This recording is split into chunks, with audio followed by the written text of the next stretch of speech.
Hi, Jean Schnupp here. Welcome to another of the new Savvy Sightseer video vacation series. Today we are off to Paris and northwest France. It's a little hard to describe France.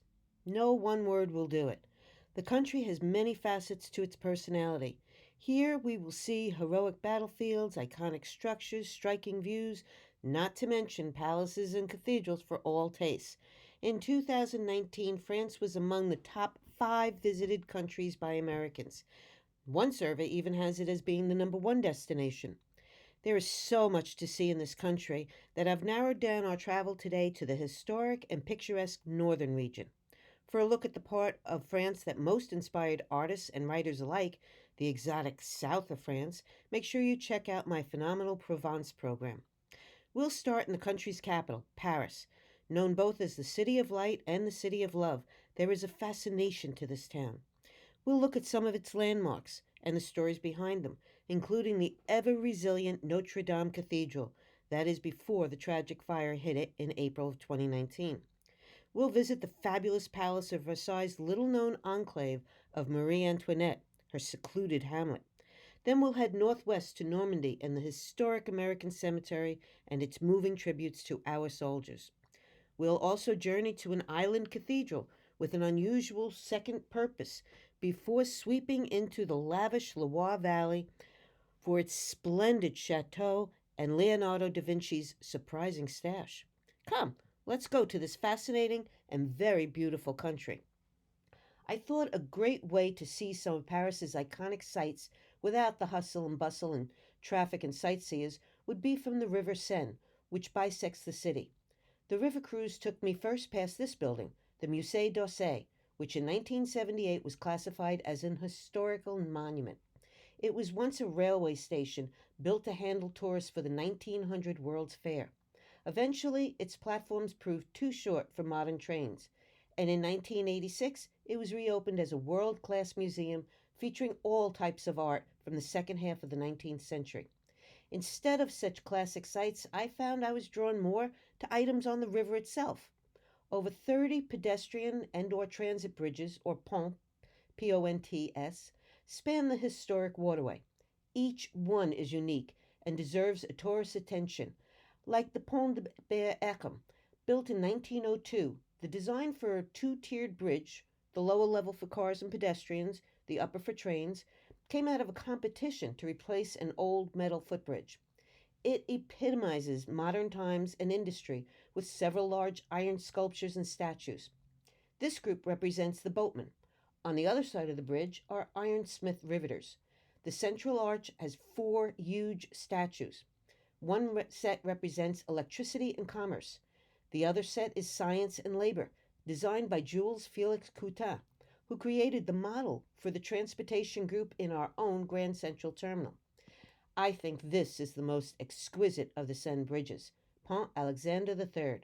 The unique gleaming white and gold span is lined with elaborate ironwork lamps. On each end, 55-foot tall pillars are topped with gilded winged horses. It is named for Russian Tsar Alexander III and was built to commemorate the French-Russian alliance of 1891. Until recently, the Pont des Arts was the destination bridge for lovers, who cemented their love by clasping a lock etched with their initials on the bridge's railings. The ritual became so popular it endangered the pedestrian bridge and was stopped by French officials in 2015. They removed the railings and 45 tons of locks. Officials tried to keep the love by substituting artistic sculptures and nicknaming it the Enchanted Bridge. The correlation may be lost, though, when viewing the replacement artwork. Large steel trees and bronze sculptures of human beings who, according to the artist, are struggling and twisting in moments of extreme pain and joy. Not exactly the same sentiment as the lover's locks idea. Just beyond the Pont des Arts is one of Paris's better-known bridges, the Pont Neuf. Although its name translates to the New Bridge, it is now the oldest remaining of the river's spans, opened back in 1607. Like nearby Notre Dame, this bridge is peppered with gargoyles, over 380 of them.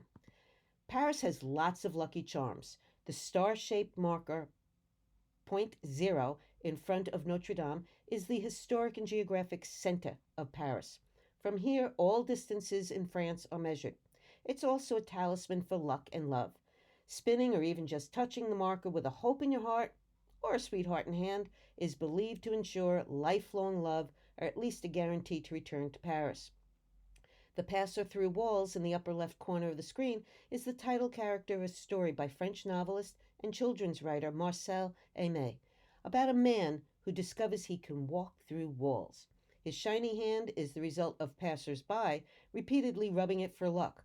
Or perhaps they're grabbing it to help him through, or maybe they're hoping he'll pull them through to someplace else. Over in the business district, you can find a giant thumb. This was made in 1965. It stands 40 feet tall and weighs in at about 18 tons. The French sculptor took a mold of his own thumb and created several absurdly enlarged versions of it. It's considered an international gesture of good luck. In other words, a thumbs up, which is now visited by thousands of people each year. I guess art is in the eye of the beholder. At Place de l'Ama, on the right bank of the Seine, is a memorial doing double duty. Here, the Flame of Liberty, a full size replica of the New York City's Statue of Liberty's flame, has saluted French American friendship since 1989. But along the way, it took on an all new identity and became a memorial to the late Lady Diana, Princess of Wales. The flame marks the spot where, in the road tunnel below the square, the popular British royal died in a 1997 car accident. Tributes and photos decorate the base of the memorial, keeping alive the memory of the so called People's Princess. The Arc de Triomphe was commissioned in commemoration of a successful battle and today houses the tomb of the unknown soldier from World War I. In 1806, France's Emperor Napoleon I wanted to honor his army's triumphs and domination of most of Europe by giving them a grand stand of columns through which to march when returning to Paris. Ironically, he never had the opportunity to march through it. Instead, he was carried through it in 1821 when his funeral procession crossed under the partially finished monument on its way to his final resting place at the city's Hôtel des Invalides. New York City's Washington Square Arch was modeled after it in 1892 by Stanford White. The eternal flame that has burned here since November 11, 1923, inspired Jackie Kennedy to require one for President Kennedy's grave in Arlington 40 years later. From the Arc de Triomphe, we travel down a grand boulevard, the Champs-Élysées, to the site of one of the bloodiest clashes on French land. Not between France and its enemies, but one that pitted French against French. At the once named Place de Révolution, about 1,200 French lost their heads to the newly designed death penalty machine, the guillotine. This was at the height of the French Revolution in the late 1790s. Paris's largest public square was reportedly so soaked in the stench of blood at the time that a herd of cattle refused to cross it. In the square's center, now renamed the Place de la Concorde to represent hope for a better future, stands an 80-foot tall obelisk, a gift in 1829 from Egypt. At 3,300 years old, this is the oldest monument in Paris. It was one of a pair that stood by the Luxor Temple in Egypt. And of course, there's the Eiffel Tower, a staple of Paris's skyline that was never meant to be a permanent structure. It was built as a grand gateway to the 1889 World's Fair and as a salute to the 100th anniversary of the French Revolution. The intent had been to tear it down after, say, 20 years, but artists, writers, and residents wanted its demise much sooner, referring to it as a growing ink spot, the hateful shadow of the hateful column of bolted iron. Engineer Gustave Eiffel fought back by making the tower indispensable as a strategic science and communications center. Today, over 100 antennas top the 1,063-foot tower, which is also used for physics experiments, communication signaling, and electric light and wind studies. The 10,000-pound Grand Iron Lady has become the most visited, fee-paying monument in the world, averaging about 7 million sightseers a year. The very outline of the tower has become synonymous with France. There are an estimated 40,000 churches in France, but the queen of them all is undoubtedly Paris's Notre Dame Cathedral. It took 200 years to build. It was started as a labor of love by a local bishop. He felt Paris was too grand a city for just any old church and set about constructing a cathedral worthy of it on the site of a Roman temple to Jupiter. Completed in 1345, Notre Dame is an architectural wonderland. Its massive south tower bell has a name, Emmanuel, and weighs in at about 28,000 pounds. Unfortunately, the Grand Lady is in need of a facelift after a horrific fire in April 2019. In a stroke of really good luck, the processions of apostles, three on each side of the tower, had been taken down for restoration only the week before the fire, so all these copper sculptures remain intact. For me, the most painful scene to watch during the fire was the spire as it slowly became engulfed and toppled over. The famous West Rose window above the main western entrance is 33 feet in diameter and still has its original 13th century glass. When Notre Dame is mentioned, usually it's only the entryway rose window discussed, but there's actually three of these artistic masterpieces. The other two are even bigger and grander, at 42 feet in diameter. The south rose window, constructed in 1260, has stunning stained glass work, as does the north rose window, which dates from 1250. I had taken this standing under the tower between the two windows.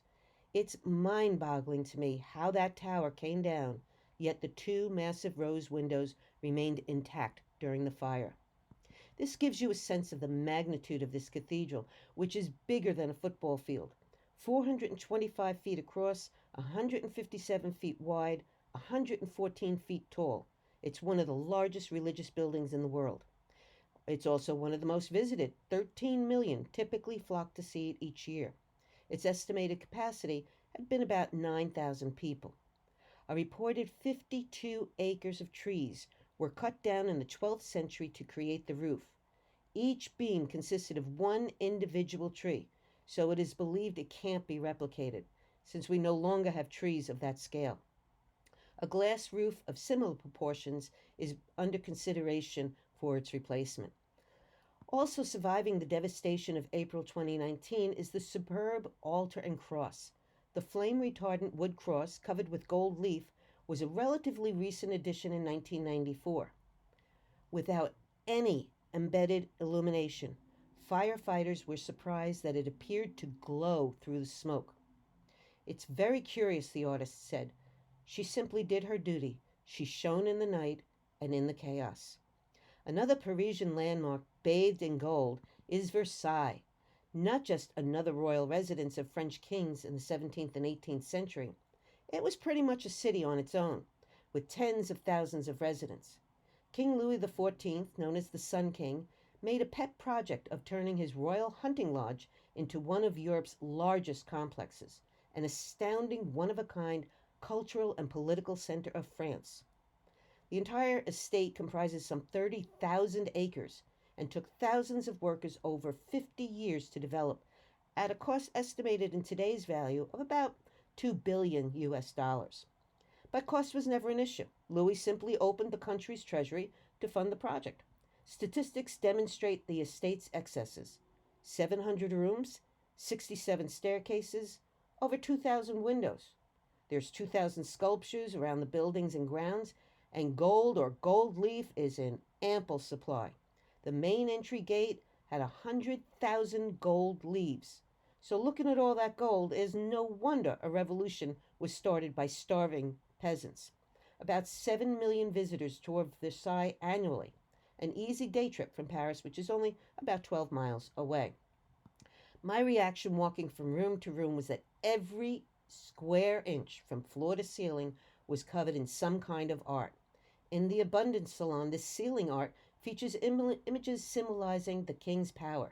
The scepter for his rule, overflowing gold coins underscore his wealth, and angels signify his divine right, the right that is supposedly given to a king or a queen by God to rule a country. And that right is hereditary. It stays in one bloodline. One of the most famous rooms is the Hall of Mirrors, where in 1919 the Treaty of Versailles ending World War I was signed. The hall is indeed the visual jewel of the chateau. The 30-section ceiling arch illustrates the glorious history of Louis XIV, his military and diplomatic victories, as well as reforms he instituted in the kingdom. There are 357 mirrors that surround 17 arches and are opposite 17 windows. The sun pours in, bouncing off 24 gilded candelabra that held thousands of candles. American author Mark Twain visited the estate in 1869 and said, "Your brain grows giddy, stupefied by the world of beauty around you." That was Louis's goal, to demonstrate the Sun King's power and influence as a divine ruler, intimidating peasants as well as anyone who did business with him at the palace. This showcase fountain depicts Apollo, the sun god of Roman myth, with a face strangely resembling Louis XIV. It rises dramatically out of the waters on his daily journey to transport the sun across the sky. Louis XIV was nothing if not subtle. Versailles' French-style formal gardens took 40 years to complete. Louis XIV valued them as much as the palace. The strong geometric patterns symbolized the king's power and authority, the ability to bend nature to man's will. The Sun King wanted them to magnify the glory of his palace at Versailles, which was itself a monument to his absolute rule. The 250 acres of gardens include 200,000 trees, hundreds of fountainheads, and about 210,000 flowers that are still planted every year. No surprise then that Versailles tops the list of National Geographic's top 10 gardens in the world. Young Marie Antoinette, who was used to a more down-to-earth lifestyle in her mother's Austrian court, found Versailles life just a little too hectic and demanding. She developed a retreat on the estate about a mile from the main palace and turned it into a little fantasy world of escape called the Petit Trianon. An extensive, renowned botanical gardens and greenhouses were ripped out and the land remodeled after an English garden. Marie Antoinette said, "Here I am no longer queen, I am me." Hundreds of gardeners worked on the transformation for about 7 years, building hills and creating streams for a pastoral rustic garden.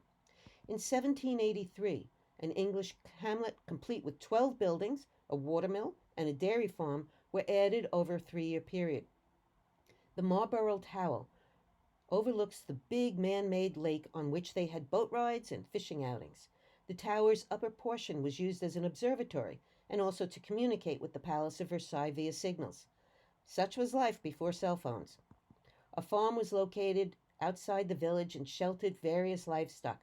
Marie was said to have dressed as a milkmaid to live out parts of her fantasy. On the coast of Normandy, northwest of Paris, is a somber sight, the American cemetery at Colleville-sur-Mer. This is an extremely respectful place with neatly lined stark white crosses and stars of David, over 9,000 in all. And there's another 1,600 commemorations on the walls of the missing. There's something about seeing the American flag flying alone so majestically on basically foreign soil. It is one thing to read about this place in your history books. It is quite another to stand and look down on where the Allies actually landed from the viewpoint of the German army's stronghold. The overwhelming odds against a successful incursion on French soil by Allied forces is driven home by the mere act of standing on this hill, looking down at what is known as Omaha Beach, where American soldiers stormed ashore on D-Day, June 6, 1944.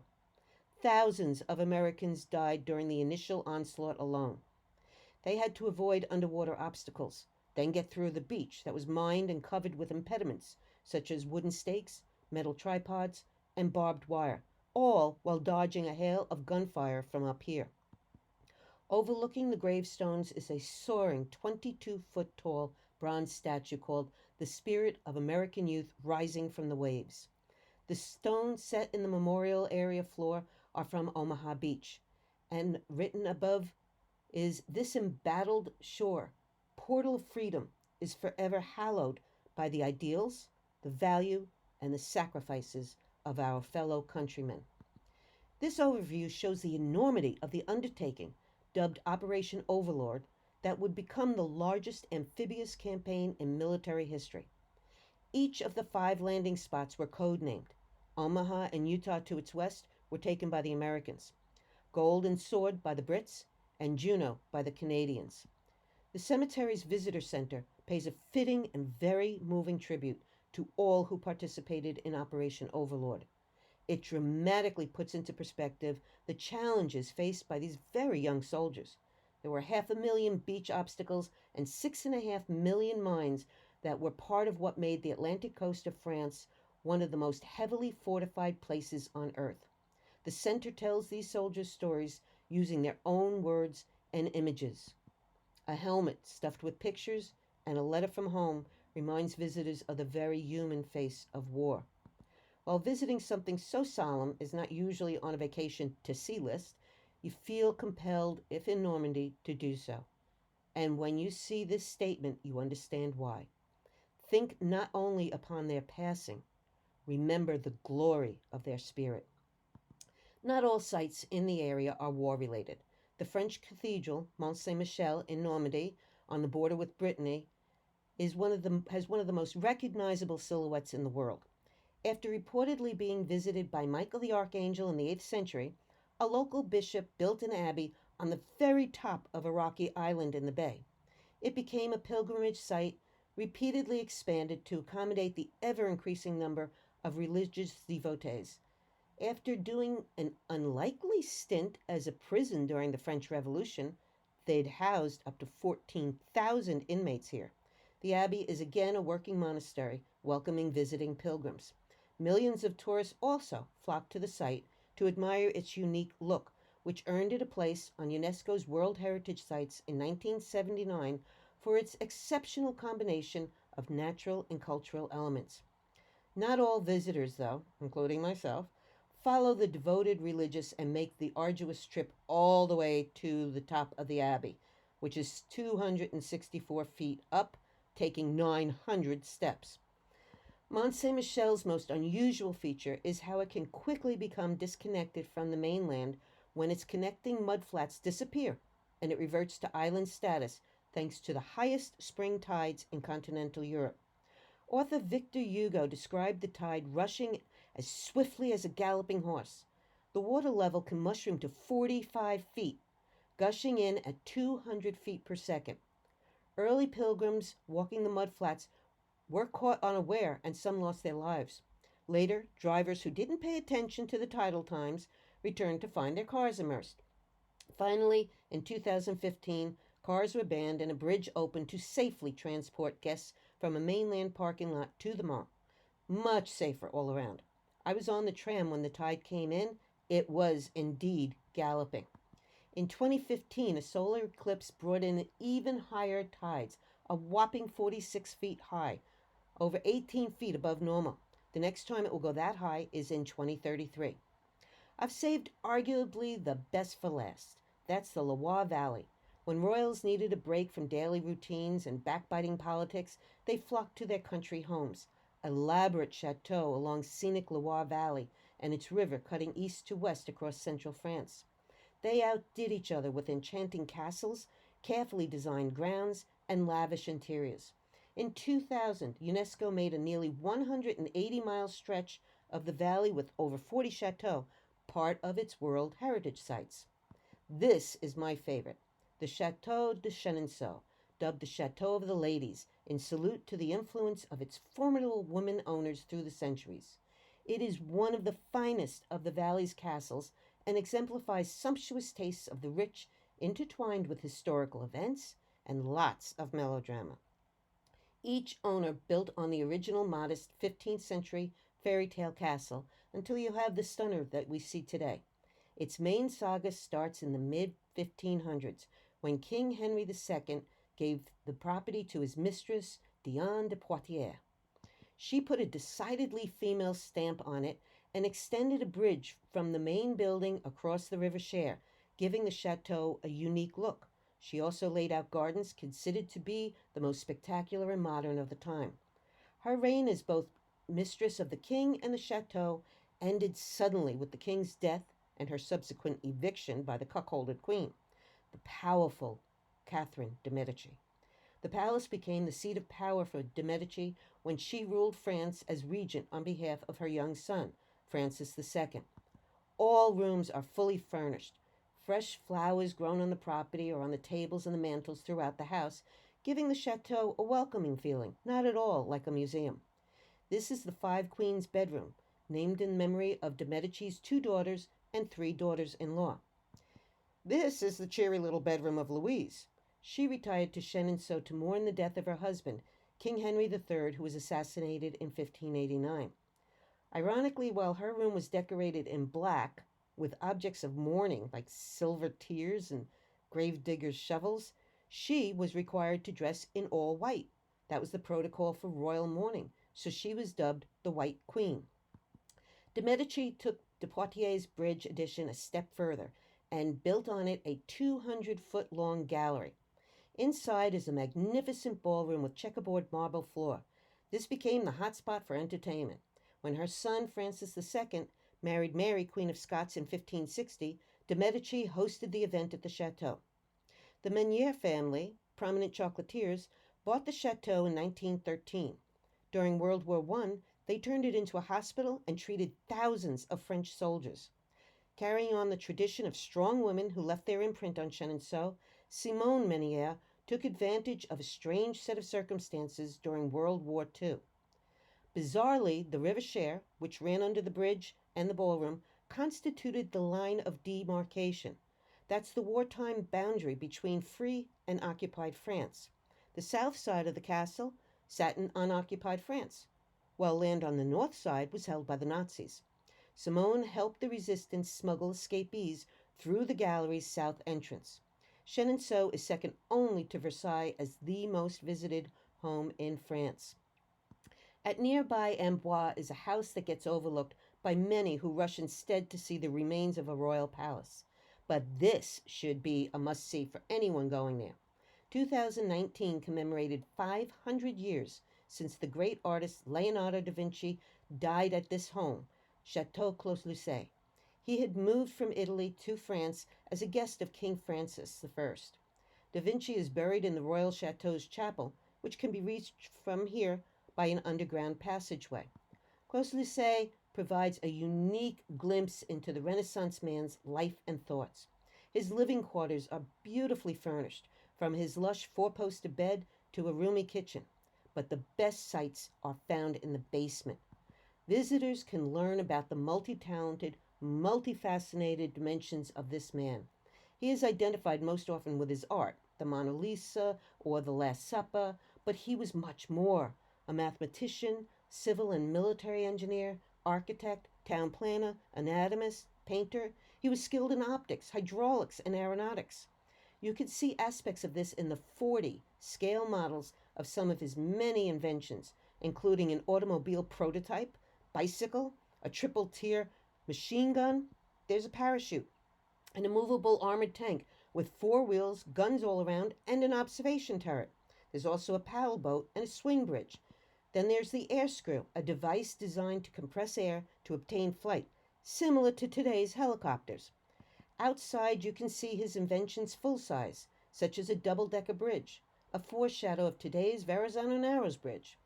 In 2016, a truly spectacular renovation was made to the home, and by sheer luck, I was able to get a preview before its grand opening the following week.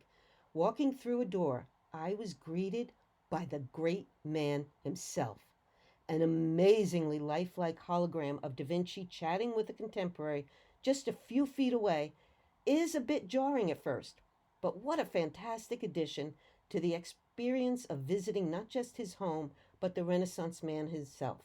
The exhibit's opening was timed to celebrate 500 years since he'd moved to France. He is looking at the Mona Lisa, one of the few paintings he brought with him when he moved, which explains why it's in the Louvre in Paris, France, and not in Italy. I hope you've enjoyed this trip to France, and I like to end all of my programs with the words of Dr. Seuss. Sometimes you don't appreciate the moment until it becomes a memory. And I like to add to that to always remember to celebrate the moments and treasure the memories. To see more of France or any of my other European destinations, go to my website. If you have any questions about this program, email me or use the contact page on my website. When libraries are again offering programs, you can check my programs tab to see where I'll be. Until then, visit the library site for more video vacations by Savvy Sightseer. Stay healthy, stay home. Au revoir.